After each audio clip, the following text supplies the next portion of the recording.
1635 positivi in 24 ore, la Marca resta la provincia in Veneto con il maggior numero di contagi, ma a preoccupare la pressione ospedaliera, soprattutto per quanto riguarda le terapie intensive. Oggi abbiamo le terapie intensive in sofferenza ed è dovuto molto ai Novax, le persone che non si sono vaccinate, che stanno ovviamente passando dalla subintensiva alla terapia intensiva. Siamo a 37 posti letto, quindi una pressione importante. L'anno scorso non erano tanti meno.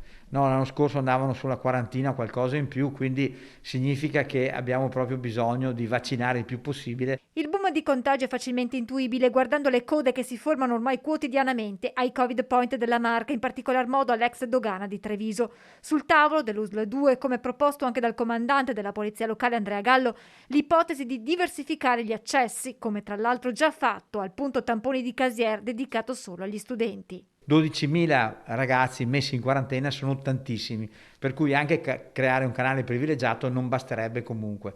Stiamo azzerando adesso tutto questo, per poi riprendere a gennaio, quando inizieranno le scuole di nuovo, in modo tale da dare delle risposte molto più organizzative. Va proprio in questa direzione la riorganizzazione, in concomitanza con il capodanno, dei punti tampone dell'USL 2, che ha prolungato l'orario di apertura nella giornata del 2 gennaio.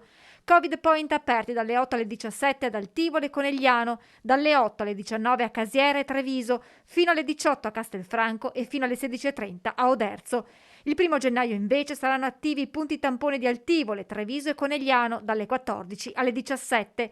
L'azienda sanitaria sta vagliando varie opzioni per dare una risposta alla sempre maggior richiesta di tamponi. Intanto di aumentare l'orario dei centri nel momento in cui abbiamo un grosso afflusso, portare dalle 8 di sera, magari portarle alle 10 di sera e fare quindi in modo che gli adulti vadano nelle ore più tarde, visto che lavorano, e portare la mattina i bambini.